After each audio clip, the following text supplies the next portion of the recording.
Welcome to the final session on the Feed the World stage. In this session, we're going to spend some time debunking some good old-fashioned myths about food production and farming in this country. You would be forgiven for reading some of the news and thinking that farming is the root cause of all evils, and of course we know that it isn't. So we've got some wonderful ambassadors from the National Farmers Union to come and talk through some of the more popular myths that may exist around farming and tell us why they in fact aren't quite what they may seem. So we're going to start with Sian, who's going to kick us off, and you'll go from there.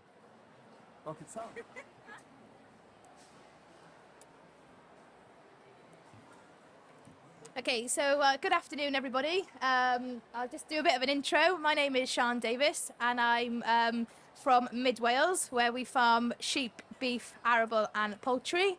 About 4 years ago, I did a degree in agriculture with business management, and now I'm back at home helping my dad run the family business. We're third generation farmers, so the farmer's been in the family for quite some time, really. So I thought I'd just start off with a bit of background of British agriculture. So just some stats and figures, really, that British farmers produce 61% of the nation's food. So that's quite a large amount, really. And we do contribute a lot to the global food and farming industry. The food and farming industry also employs over 4 million people within the UK. So you can see how big our industry contributes worldwide, really.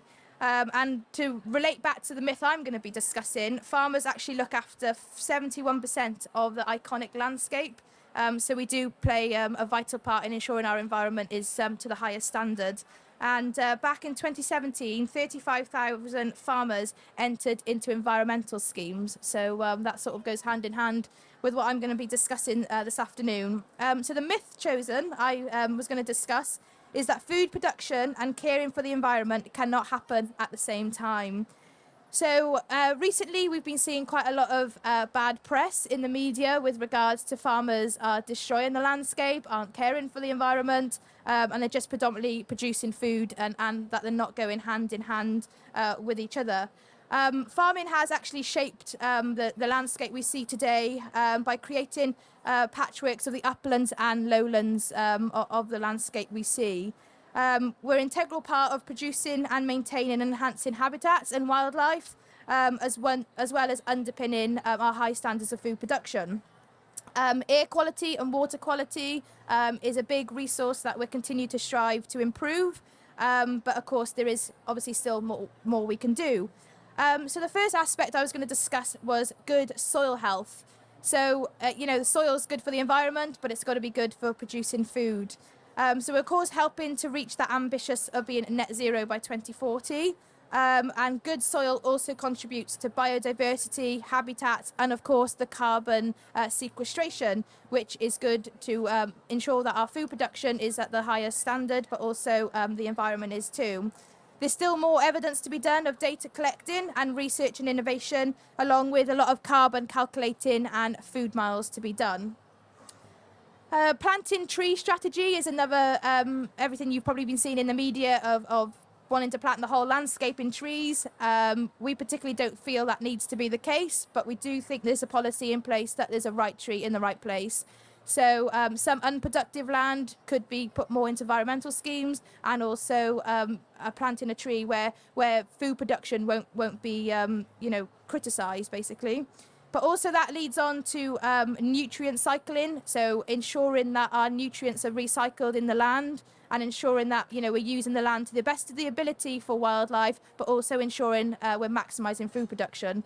Of course, we have got a growing population, and no one needs to be said that again, really. But of course, we ensure that our environment is kept to the highest standard. And as a farmer myself, we've always continued to strive that is the case. But we've also ensured that we're in all environmental schemes possible of maintaining hedgerows, trees, water quality, air quality, and also looking into carbon as a new thing.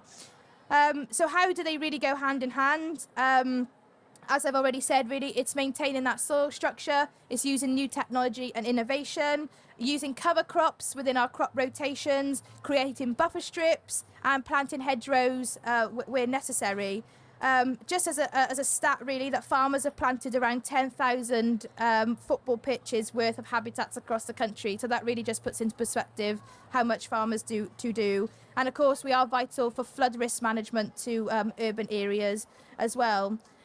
We do believe that grassland is also a main source of storing carbon, and we feel that improving our grassland is then having the ability of our sheep and livestock to graze, but also it's improving our soils and ensuring that our carbon is stored to the best of the ability. One thing I feel is quite close to home where I am, we do actually farm down in the River Wye, which at the minute is having some quite continual bad press about phosphate issue. As farmers ourselves, I feel that we are targeted with water quality. We've got a place to ensure that water quality is at the highest possible standard. But I also think, there is messages that need to go out to our other water companies and other people who also need to be ensuring that investment and that technology is in place to ensure that everyone's doing a collaborative work on it. I do feel that there's some lack of respect that does come to the agricultural industry, and the blame is predominantly put on us for water quality. And like I say, as a farmer ourselves, we've put money into infrastructure to ensure that our infrastructure is up to scratch, and we ensure that, we abide to the best of our ability, really. And it just goes to show that there's 182 million pounds worth of farmers have invested to improve infrastructure for water quality. So we are playing our part, but there are other water companies that also need to be doing the same to ensure that target is met. Agriculture is doing a lot more on soil testing, nutrient management planning, which is, again, helping to assure that our soils and grassland are maintained at the best for wildlife and habitats, but also producing the higher yields that we are expected to produce more food, which is, as we can see from what we've just been through with the war in Ukraine and the global pandemic, of how important food is to our nation, and of course ensuring that we're back in British farming and reducing those food miles as well. So just to conclude, really, I think we need to ensure that what goes out in the media about food production and the environment is correct, and ensuring that our figures are correct going to them as well. We need to ensure that there's respect made to not only us as a farmers union, but also to the general wider farmers perspective too. Food security is vital. We've seen that, just as I've mentioned, through the war in Ukraine and also the pandemic. So, we need to ensure we're buying local, buying British, and, ensuring that our farmers are doing their best for the environment and of course, producing food. We'll continue to adapt and improve to make improvements on our farm and environmental and food production side. But of course, we're all risk takers, and we're all willing to put investment into our farms, but we do need the support of the general public too.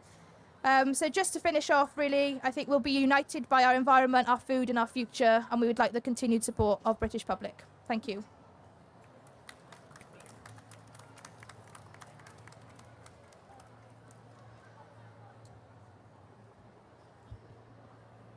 I've never used a microphone before. Hi everyone, my name's Ed. I am an agricultural student at Aberystwyth University. I'm also a dairy farmer in North Shropshire, where we milk 350 dairy cows on a grass-based system. Today I'm just going to go into the myth of the land British livestock graze could be used to grow crops instead. I think Sian demonstrated an absolutely brilliant overview of the industry there, so I'm going to try and make it short and sharp.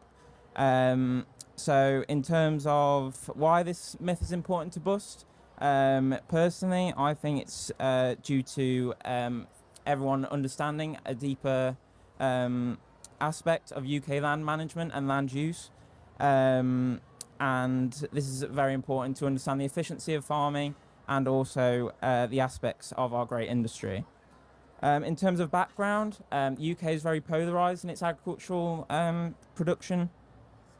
This means that in certain areas of the country, it is more common for people to grow different crops. So, for example, in the east, it's rather cereal-based.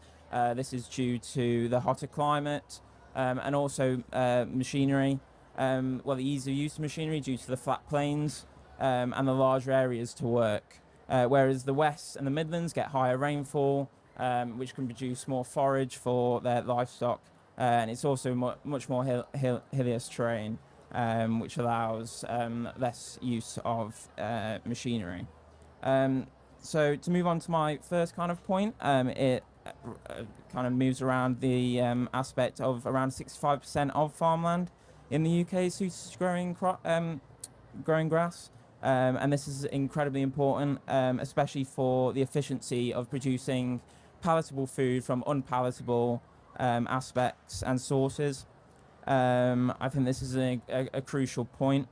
In terms of carbon sink as well, hay meadows and permanent pasture is a lot more important in keeping carbon, sequestering carbon due to the low cultivations and low disturbance.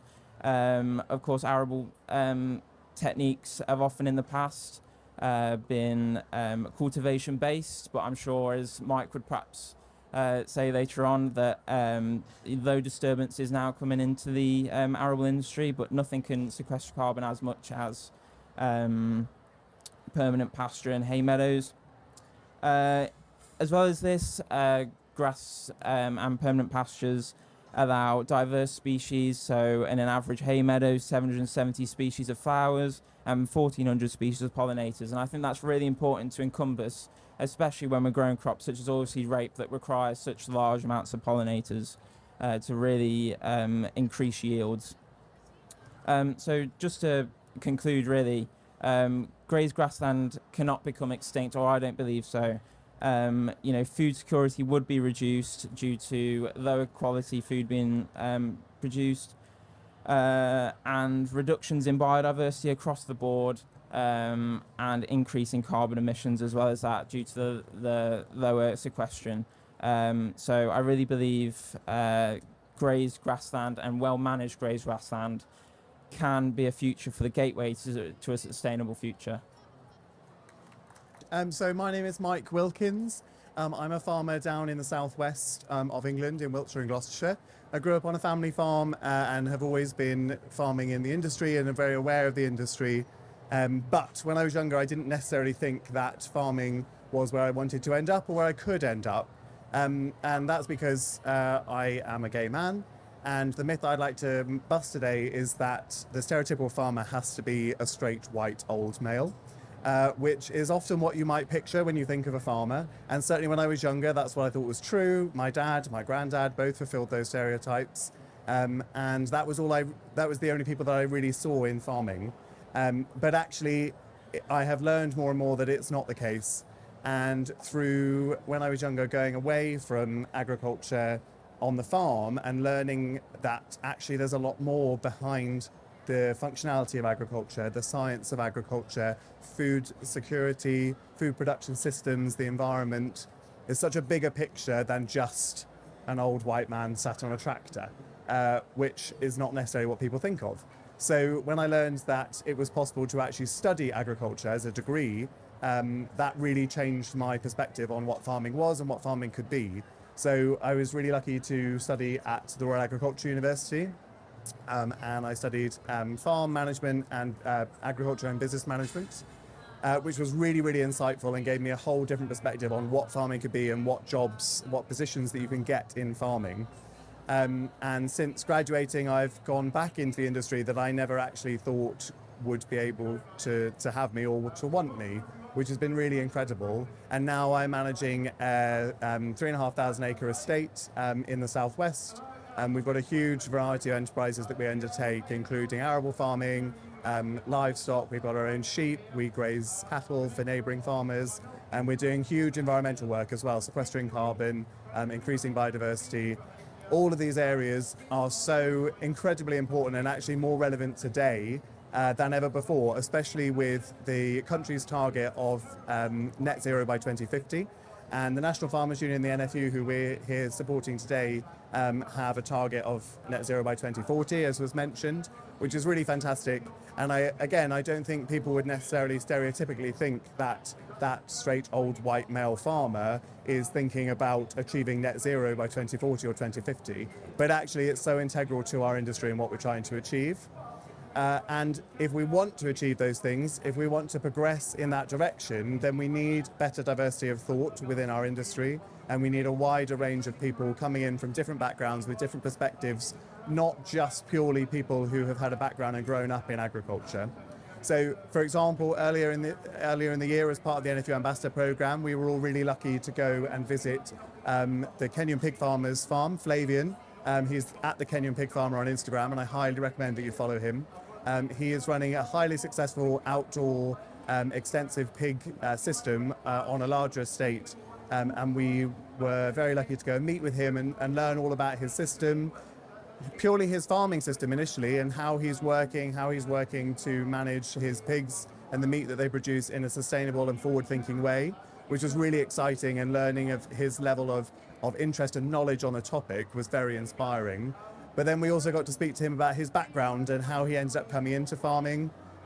He travelled over from Kenya when he was slightly younger, and initially wanted to potentially be a doctor or to go into, certainly not a land-based industry at all, but for various means made it into agriculture, and now absolutely loves it and is fascinated by what agriculture can bring. And his perspective on the social side of agriculture, the social side of food policy, food security and environment, is incredibly eye-opening. And actually, if we had more people like him with his perspective working in agriculture, the whole industry would be much, much better placed to tackle the areas that we need to tackle. Another example is Ben Andrews, who is a veg farmer, also doing arable cropping as well. He happens to be gay, but that is certainly by pure coincidence. He is a farmer through and through, absolutely loves what he's doing, being incredibly progressive with his environmental policies on farm, as Ed mentioned earlier, in terms of reducing cultivations on farm, sequestering more carbon, being more environmentally conscious, increasing nectar provision on farm. All of these things are so super important. And again, they all come from a variety and a diversity of thought within our industry, which is so super important.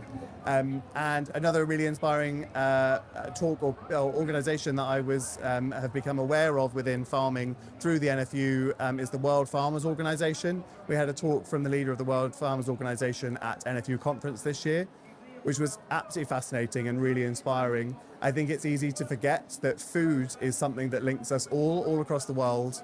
It's an integral part of every single day life for every single person on the planet. And therefore, every single person from every single background and every single different creed needs to be involved in the conversation and the activity around producing that food, because it's important for everyone, and it's really important that everyone has a say. And learning about the World Farmers Organization was incredibly inspiring as to how countries all across the world are tackling the same problems that we are and producing food, both for their own populations, countries' own populations, but also populations all across the world. We can't produce every type of food that we want to consume in every country, so it has to be a global market and a global collaboration. So if we can't work with people from every background and all different kinds of diversity, we're not going to have a fully integrated food system. So I think that is super important. And I've been really encouraged over the last couple of years, the more my eyes have been open to the amount of diversity that we have already within our industry. There's a great organisation, for example, AgRespect, which I'm involved of personally for LGBTQ plus people within farming. And I myself, as a queer farmer, have been surprised as to how many of us there are in our industry, which is super fascinating, and has been really, really inspiring to meet these people and to learn how they're forwarding agriculture, and also the argument of diversity within agriculture as well. So there are people there. Farmers are not all that old straight white man that you necessarily think of. And there is a greater diversity within farming, and the more you dig into it, the more people you network with, the more you find that to be the case. But we aren't there yet, and we need more people, hopefully more people from an event like today. I'd be really, really happy if some of the kids that have come along here today see what we're doing in farming, food, environmental policy, really, really making sure that we're eating healthy, sustainable, affordable food that everyone here eats every single day, or should be eating every single day. And if people have come here today and think, I didn't necessarily picture that I could be a farmer before today because I'm not that old straight white man, But actually, my perspective has changed and I really want to get into that industry. I think not only will that person benefit, but also our industry will benefit massively from having them on board. So that was the myth I wanted to bust. Thank you very much for listening.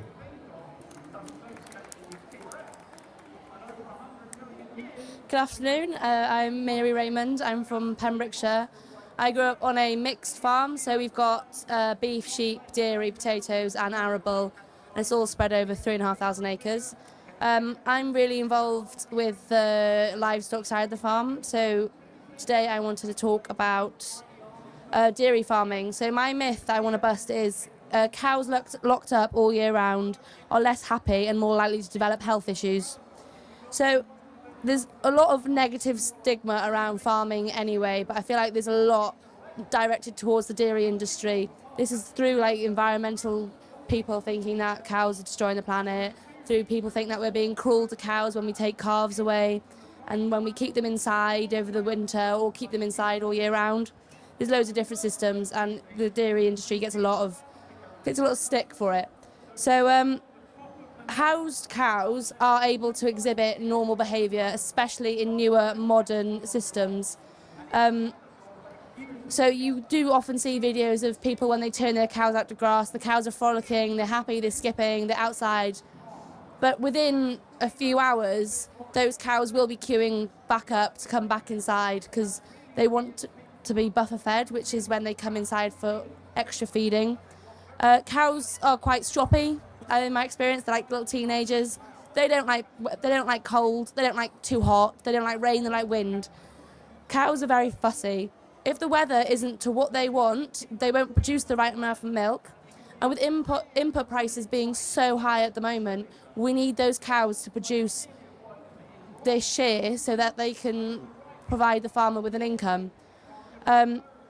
So keeping them inside is cool. There's fans, there's ventilation, there's beds. They get bedded twice a day if they milk twice a day, 3 times a day if they milk 3 times a day.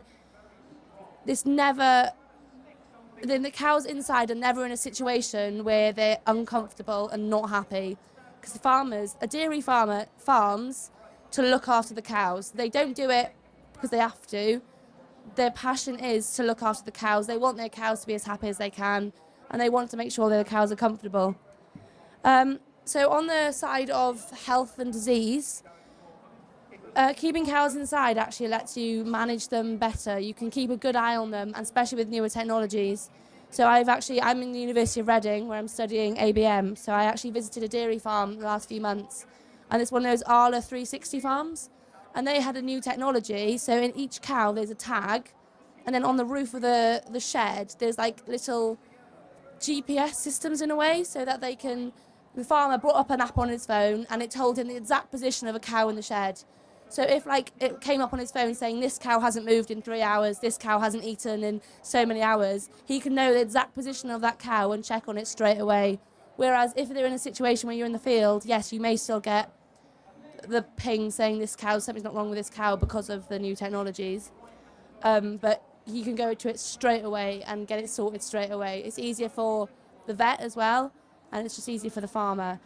So also, it's a cleaner environment inside a cow shed. So mastitis is a big problem within dairy farmers. So it often is caused by bacteria and dirty udders. So having a cow in an area where their bed is, sawdust or sand, which is really clean, it absorbs wetness, and it's better for the cow to be in that sort of situation.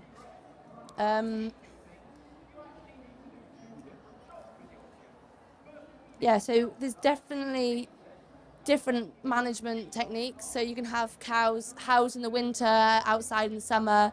Some have them all year round, but it's not cruel to keep the cow inside.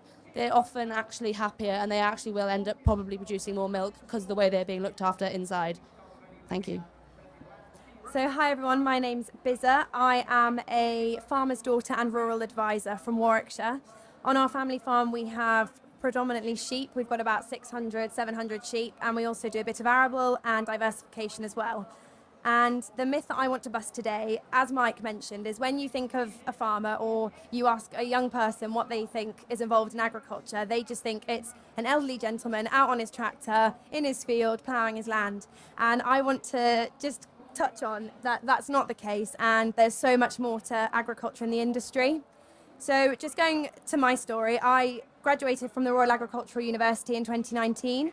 And from there, I then went on to work in agricultural retail. So already that's something different to being a farmer in a field. I then went on and I became a shepherdess. So although I wasn't actually farming, I was still involved on farm, but I was a contract shepherdess. So I was traveling all over the country, and I also went to Iceland as well for lambing. So there's another thing.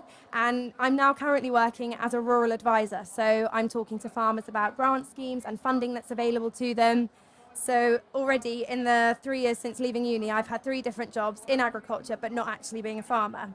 So I just wanted to touch on a few stats. And in Wales in 2019, the agricultural, forestry and fishing industry represented 3.2% of workforce in Wales, and agriculture itself was 52,000 jobs. So it just shows that, and there aren't 52,000 farmers working on farm in Wales, so it shows that there must be different sorts of jobs and different career paths in that industry. So although a bit outdated, in 2015, 15,000 people studied agriculture at uni, and I'm only presuming and hoping that that number's gone up.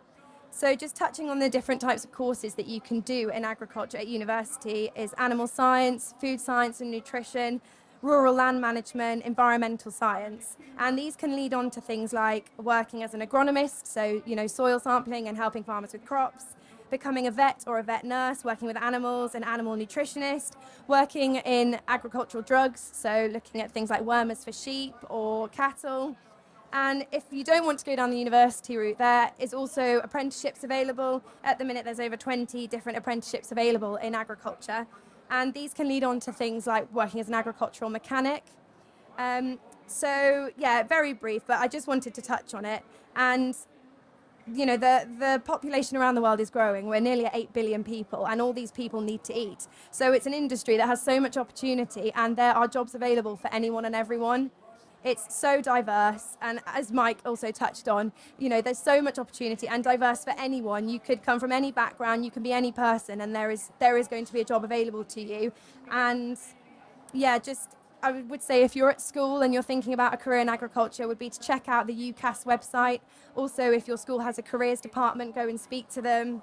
And there's just so much variety, and I would thoroughly recommend having a look into it, because you never know what agriculture could offer you. Thank you.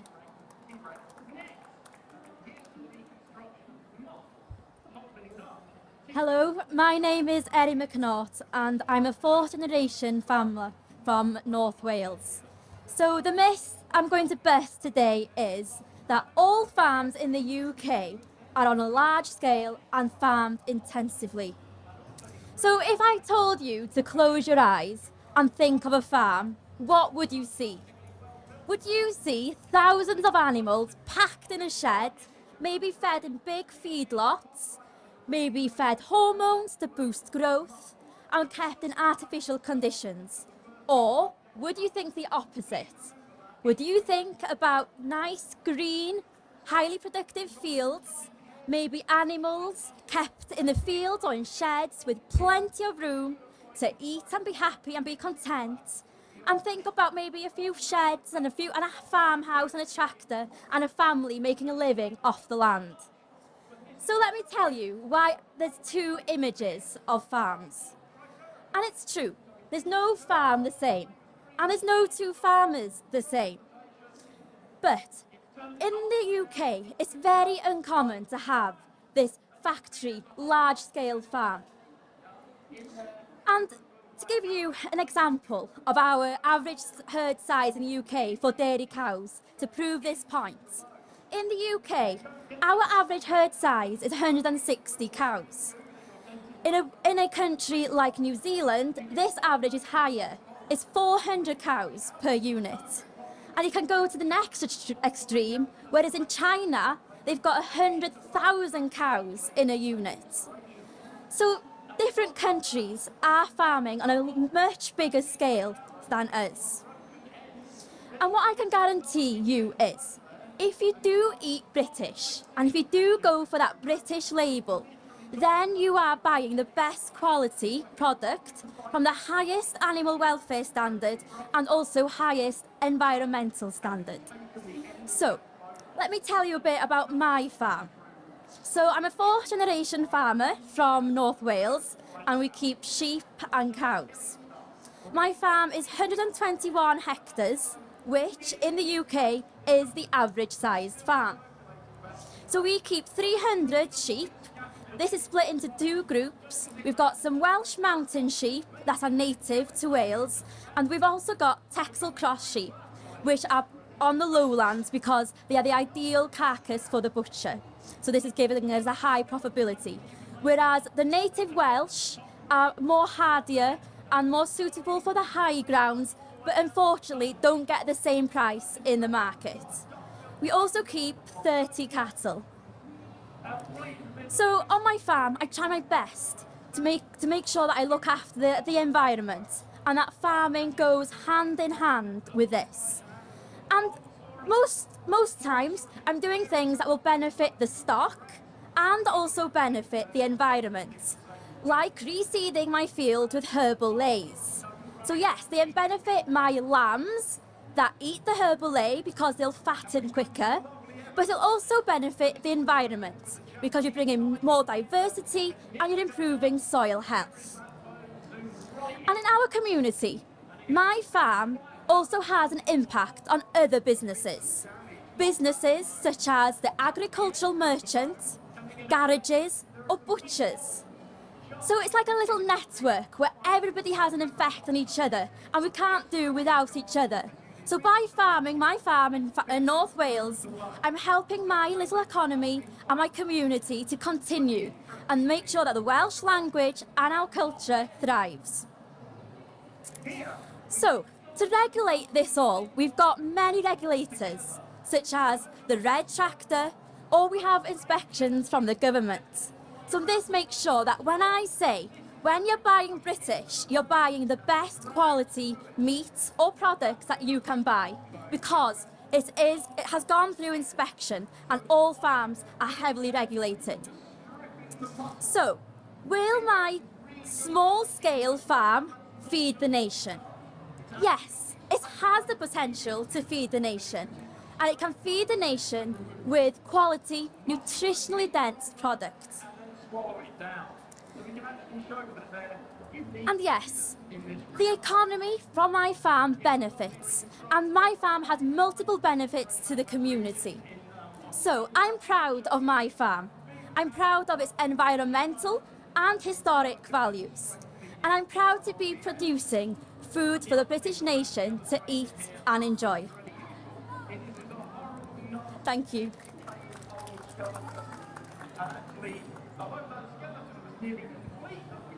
Well done, guys. Thanks very much. My first question was going to be to ask, why do you think it's important to buy British? But I think, Erin, you've just answered that question thoroughly. Well, great presentations, guys. Really thoughtful arguments and really well delivered. I thought the presentations were excellent. I think we've got time for a couple of questions. Yeah. So I had a couple of questions, if I may.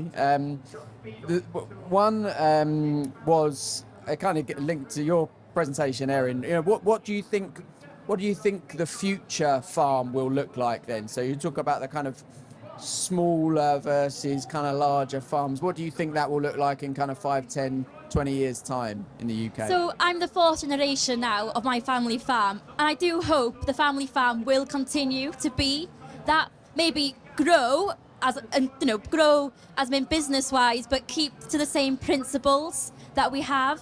But definitely with the new technology and science, we can grow food on a smaller land based. So yeah, hopefully with the new technology, we can feed the nation from a small scale. Yeah, right. And I did another question around, to Mike, but to all of you as well. You know, why, from that particularly given the event that we're at today and the purpose of what we're trying to do today, what value does it bring to really think about bringing more diverse backgrounds into agriculture? Well, so I think the diversity of thought in agriculture is so important now more than ever. And actually, as Erin mentioned, the technologies that are facilitating the levels of efficiency in how we produce food and how we produce food sustainably are absolutely key. And that the technology, the science, the biology, the chemistry, those levels of understanding in what effect we're having as farmers on the soil, on the land, on the air, on the animals, on the crops that we're growing, that is so important for us to be able to develop our levels of efficiency better and better and produce more food on less land in a more sustainable way. And we farmers are not all the best biologists or chemists in the world. And I don't think necessarily that a lot of people at this event who might, chemistry might be their favourite subject at school, and they might not be thinking that the number one place I want to end up in is working in agriculture. Yeah. But actually, we need those people, and hopefully by an event like this, we can give a platform to show those people why actually that interest in science or technology or engineering even, farming, agriculture is where you could end up and have a really successful, amazing and impactful career. Yeah. I think that's a really, really thoughtful answer. And I think someone said to me once that if you're lucky, you might see a dentist once a year, once every couple of years, if you're lucky, and you're trained to be a dentist for years and years and years. But what happens in an industry like this affects everybody every single day, whether you you're consciously aware of it or not. So being able to bring different mindsets, different skills and experiences in to develop the way that food's produced in this country, I think is a really important point. So thank you, Mike. And then I guess the final question to anyone that wants to answer it, and I asked this in the first panel, so it feels nice to kind of close the session up today as well with it, is why 6 kind of young, enthusiastic, very eloquent, educated farming people, why this industry? Why do you love this industry so much? So when I was finishing school, I actually had in my head I was either going to be going down the agricultural route or music. So it's two very, very different industries. And when I was at school, they hadn't had anyone before that wanted to do agriculture. So they really pushed me towards music because it looks good on their stats, and the universities that offer music are, I don't want to say better, but they're more well known than those that offer agriculture. And I spoke with my parents about it at great length, and I actually decided, no, agriculture, it sounds cliche, but it's in my bones. It's what I want to do. And, as you said, without us, what's going to happen to the industry? Like, we feed the nation, and everyone every day is affected by what we do, and the population is growing by the second. So without us here and people like us across the country, across the globe, we could end up in a really sticky situation. So we've really got to encourage people into the industry, tell them that there is so much in it. As Mike said, it's so diverse. It doesn't matter what background you're from, where you're from, what you do, there is something in it for everybody. Yeah, great. Thanks, Bizza. Anybody else want to weigh in on that? Yeah, I was just going to add that in terms of my kind of journey, I've always lived on a farm, and it was just the vast opportunities that the industry gave, especially looking towards the future. And I think we all accept the challenges that the industry has, and we actually look forward to facing those challenges. And I think that's such an important aspect of why people get involved in our industry, and why it is so diverse, as Mike said. Yeah. Great. Well, I think the industry's in safe hands with 6 young people like you guys, so well done and thank you very much. Thanks for joining us. Cheers. Thank you.